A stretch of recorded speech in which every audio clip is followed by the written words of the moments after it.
Imagine waking up one morning, looking in the mirror, and realizing you are living someone else's life. Not by accident, but by default. The ambitions you once held are dim. Your decisions feel reactive, not intentional. You notice a relentless ache of unfulfillment, an internal whisper. I know there is more in me, but I somehow got lost. What if I told you the change you seek is not in distant horizons, not in magic luck, but hidden in this very moment, right now, right here? If you shift your inner orientation, if you build your inner fortress, you can rise above the rest, even when the world seems chaotic, unfair, or indifferent. This is not a promise of instant success. It is a challenge, an invitation to step into deeper self-governance, steadfastness, and purpose. The philosophy of Stoicism is not about emotionlessness or resignation. It is about flourishing in the face of adversity. It is about choosing what matters, forging strength from struggle, and refusing to be dwarfed by external circumstances. In the next chapters, I walk you through 10 key lessons: confidence, discipline, resilience, integrity, emotional mastery, mental toughness, embracing adversity, present awareness, meaningful associations, and decisive action. Along the way, I'll offer lived examples, cautions, expansions, and how you can apply them in your life. My hope is that by the end, you won't just be inspired, you'll know how to rise. Chapter 1: The Only Moment That Truly Exists. Now, one of the foundational reflections in the original is, there is no better moment than now. Life does not pause, time marches on relentlessly. Waiting for a more favorable moment or the perfect condition is folly, for by the time it arrives, much is lost. Whatever can happen at any time can happen today. Seneca. Procrastination is the mortal enemy of greatness. Each day we delay virtue, we concede life to inertia. But this is more than a motivational slogan. It is a lens through which to see how we squander time in illusions. We tell ourselves, I'll get healthy when I have more time. I'll create when I feel ready. I'll confront that relationship when conditions are ideal. This is a trap. The only guaranteed moment in which we truly have agency is now. This is the moment we decide our orientation, the moment we plant seeds. Personal reflection and caveat: it is important here to avoid misusing this principle as a pressure device.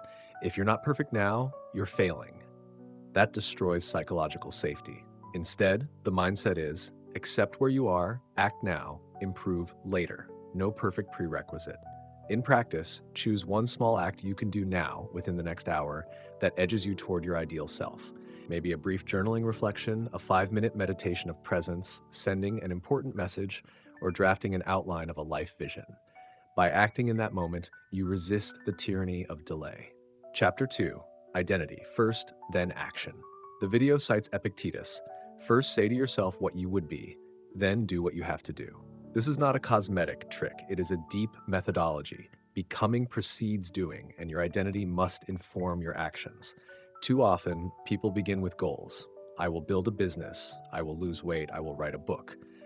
They focus on outcome, but outcome without an anchored identity is brittle. When challenges arise, the goal is abandoned because the internal sense of self never aligned with it. Instead, begin with, who do I want to be? Visualize your highest self version: resilient, wise, disciplined, present, purposeful. Then, in each moment, ask, which action would that version take now? Thus, you transform each choice, small or large, into a test of identity. Over time, those choices glue themselves to your sense of self. Example: you decide your identity is a person who speaks truth compassionately. So when someone challenges you, or when conflict arises, your guiding question is, how would a person of truth and compassion respond? You don't merely try to avoid discomfort or seek popularity. You align action to identity. Personal commentary. Many self-help systems invert this order: goals first, habits second. I argue that for deep, lasting transformation, the identity-first approach is superior. When motivation fails, identity carries you. It becomes non-negotiable. I don't abandon my identity just because I feel tired.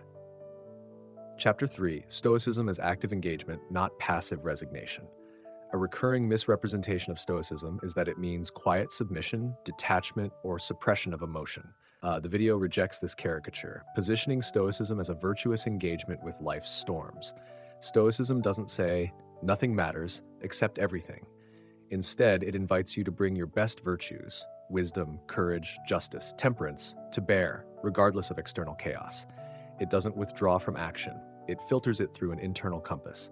Key principle: focus your energy on what you can control, your judgments, actions, character, and relinquish suffering over what you cannot, others' actions, external events. This doesn't excuse apathy, it frees you to engage with clarity, not emotional turbulence. Example: suppose you deliver your best effort on a creative project, but the reception is negative.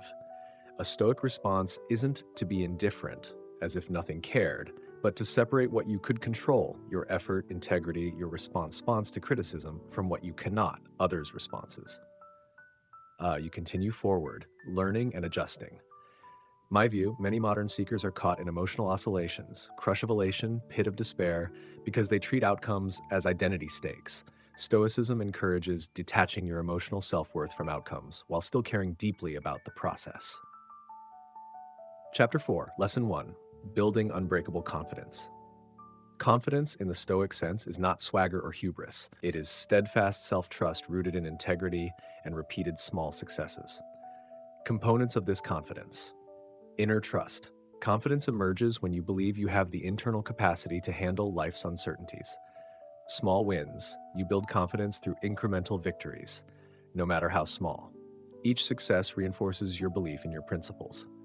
Alignment with values. Confidence rooted in doing the right thing, even when inconvenient, is unshakable under pressure. Knowing your nature. Self-awareness. Knowing strengths, weaknesses, triggers, grounds confidence in reality.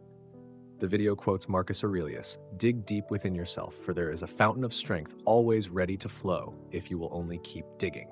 This is apt. Beneath the superficial fears lies a reserve of conviction. My reflections and caveats. A note of humility. Confidence should never become impermeable to correction. Unchecked confidence tends toward dogmatism or blindness. Maintain humility. Practice acts that stretch but don't break you. Public speaking, small challenges, so that your confidence is battle-tested. Be patient. Building this kind of internal confidence takes time through repeated discipline, reflection, and trial. Chapter 5, Lesson 2, Discipline over motivation. Motivation comes and goes. It is ruled by mood, by external excitement, by novelty. But discipline, once built, becomes a backbone, a force that carries you even when you don't feel like it. The video rightly emphasizes that greatness is not born in bursts of inspiration, but forged through steady, daily habits. Elements of discipline: micro habits. Start with doable, micro-level routines, e.g., reading 10 minutes, writing 100 words, push-ups, meditation. These are easier to maintain and compound over time. Consistency above intensity. It's better to do a small act daily than great acts sporadically. Impulse control. Resist distractions, urges, shortcuts. Each time you don't give in to impulse, you strengthen discipline. Tracking and reflection. Recording your progress, reviewing setbacks, making adjustments. This turns blind repetition into conscious growth. Personal example: I once resolved to write every morning for 20 minutes. On some days I had no inspiration. I still wrote. Over months, this became part of my identity. The output grew, the resistance lessened. I would add, when carving discipline, start small and scale gradually. Overreach at the start and you break yourself. Use accountability, peer, mentor, habit partner to keep you honest. Chapter 6, Lesson 3, Cultivating Resilience, Unshakable Mindset. Resilience is not simply bouncing back. It is adapting, learning, growing stronger through conflict and setback. The Stoic view sees every obstacle not as a barrier, but as raw material for depth, wisdom, and capacity. Core practices of resilience: focus on what you can control, your thinking, choices, efforts. Negative visualization: imagine worst-case scenarios to desensitize fear and prepare emotionally. Journaling and reflection: examine how you responded to challenges, where you stumbled, how to improve. Community and support: resilience is bolstered when you are surrounded by people who hold you steady. Broader perspective: see adversity in the context of life's larger narrative. Setbacks are temporary episodes, not identity defining. Marcus Aurelius' phrase, "The impediment to action advances action. What stands in the way becomes the way," captures this elegantly. The very obstacle becomes the path itself. In my own life, resilience was best forged not during times of calm, but through the fires. Rejections, failures, illness, relational loss. The key is not just surviving, but refining character along the way. My caution: resilience must not become a heroic mask. It's okay to feel, to mourn, to rest. The goal isn't stoic numbness, but a steady bearing under pressure. Chapter 7, Lesson 4, Integrity and Purpose. Confidence, discipline, resilience, they all need a North Star. Integrity and purpose. Without them, efforts can wander aimlessly or be corrupted. Integrity means your actions align with your core values, even when it is costly. Purpose is a deeper mission or direction that transcends short-term gains. Key points. Define your core values, perhaps courage, honesty, growth, service, wisdom. Write them down, review them regularly. Let your values be your compass in difficult decisions. Purpose should not be egoistic. The Stoics urge that the highest purpose is to serve the greater good, others, society, virtue itself. Regularly reflect. Are my actions today drawing me closer to purpose or further away?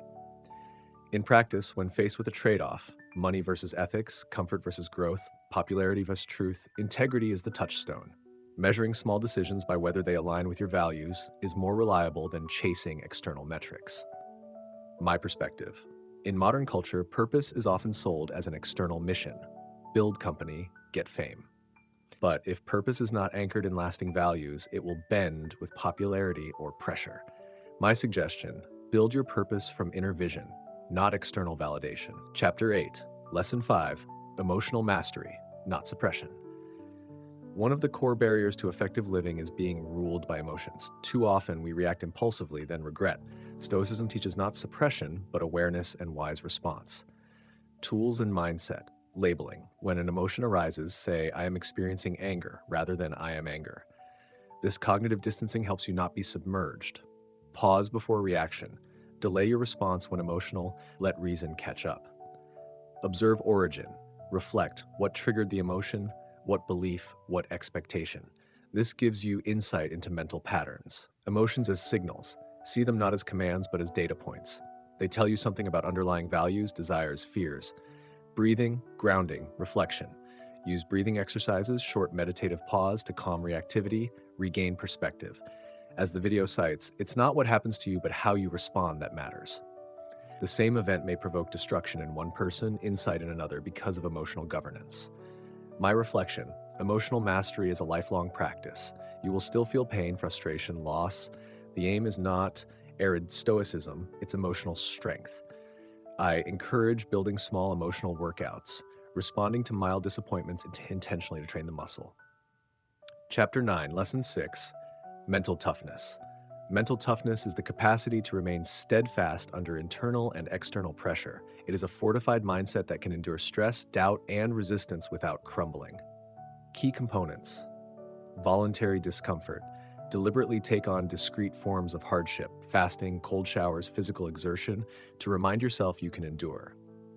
Stretch zones. Push your boundaries, do things you don't feel like doing. Detach from external affirmation, don't rely on praise, approval, or outcomes to feel strong. Growth mindset toward failure. View setbacks as tests, not indicators of inability.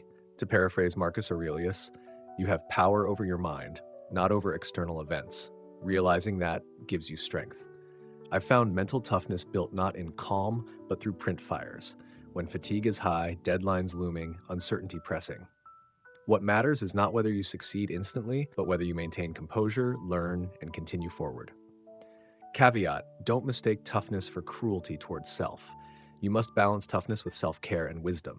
The goal is sustainable toughness, not burnout. Chapter 10, Lesson 7, Transform adversity into opportunity. One of the most powerful Stoic maxims, what stands in the way becomes the way. Adversity is neither crime nor curse. It is opportunity embedded in the chaos. Each obstacle invites growth, clarity, creativity. Examples, a closed door in your career may redirect you to a path more aligned with your deeper calling. A relational conflict may illuminate blind spots in your character or reveal deeper truths. Health setbacks may force you to re-examine priorities and rebuild from a more grounded foundation. Practical strategy. When a setback appears, ask, what is this asking me to clear in myself? What is the hidden lesson or necessary adjustment? Record past hardships and how they shaped strength. Reflect on them as chapters in your growth narrative. Reframe failure not as shame, but as data, not as a final verdict, but as a step toward deeper knowledge. My commentary, the challenge is to consistently remember this reframing when under stress. In the heat of the moment, our knee-jerk response is resistance, complaint, despair. Training yourself to pause and see adversities as teachers is the real work. Chapter 11, Lesson 8, Anchoring in the Present Moment.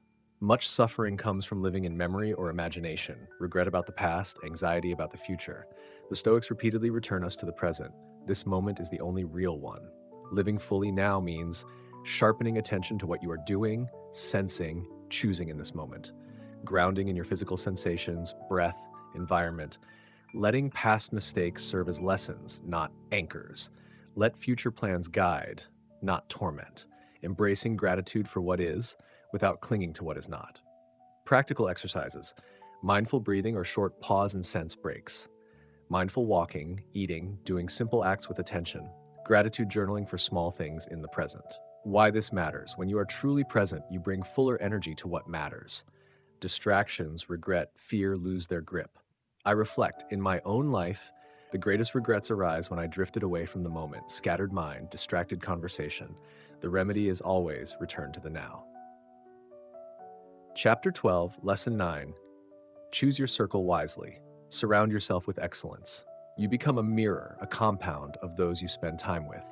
The video emphasizes associate with people who elevate you, intellectually, morally, emotionally. Primary ideas: seek mentors, thinkers, people who embody virtues you respect. Distance from those who drain your energy, normalize complacency, discourage growth. In conversations, prefer depth, precision, clarity over shallow exchange. Curate your informational diet. The books you read, podcasts, media input should reflect your growth trajectory. The quote, "You are the average of the 5 people you spend the most time with," though not originally Stoic, resonates here. In practice, audit your close relationships. Are they supportive, challenging, inspiring? Are you absorbing energy or being drained? Also, audit media patterns. A steady stream of negativity, sensationalism, gossip will erode you. My reflection: early in my own growth, I underestimated this factor. I tried to be exceptional in weak company. Over time, I realized the mental and emotional atmosphere matters deeply. Seeking aligned peers is not elitism, it is self-care. Chapter 13, Lesson 10, Action, Ownership, Momentum. Everything converges into one essential truth. Wisdom without implementation is hollow. You must act, you must take steps, you must own your path. Key aspects: break goals into small tasks you can execute today. Focus on what you can do now. Accountability: share your goals, progress, challenges with someone who holds you accountable. Reflection: after action, assess outcomes, learn, refine your approach. Consistency: momentum compounds. A small step today primes the next. Celebrate small wins, reinforces confidence, and builds internal fuel. As the video states, you don't explain your philosophy, embody it. When fear, uncertainty, or doubt arise, action is the antidote. Action clarifies. Action breaks inertia. A practical formula: decide one action you will take in the next 24 hours that pushes toward your ideal self. Commit to it explicitly. Write it, tell someone. After doing it, journal. What worked, what resisted, what I'll adjust. Repeat. Build the spiral of growth. In my life, I've found that when I overthink too much before acting, I stagnate. The discipline of starting, however imperfectly, sets a tone of momentum. Integration and final reflection. Let me bring these teachings together not as separate lectures, but as an integrated architecture for transformation. Orientation. Now, identity, Stoicism's frame, gives you your base. Internal pillars: confidence, discipline, resilience, emotional mastery, mental toughness are your inner structure. Guiding lights: integrity, purpose, present focus, wise associations form your compass. Catalyst, action, ownership is your engine. Without orientation, you drift. Without internal strength, you collapse under pressure. Without purpose, you lose direction. Without action, it remains theory. In adopting this path, you embrace a paradox. You must be disciplined yet flexible, confident yet humble, resilient yet gentle with yourself, ambitious yet aligned with virtue. I will leave you with these closing reflections. Growth is not linear. You'll have days you falter. That is expected. What matters is returning to the path, not false perfection. Use reflection, journals, mentors, and peer exchange to refine your trajectory. Keep in mind that Stoicism is not a destination. It is a lifelong exercise of living well, in alignment, in adversity, in community. If you can, return often to the question, in this moment, which version of me do I choose to become? And what action will embody that. Rise above the rest, not by self-promotion, but by self-transcendence. Let the world see your integrity, your clarity, your quiet strength. In time, greatness is forged, not granted.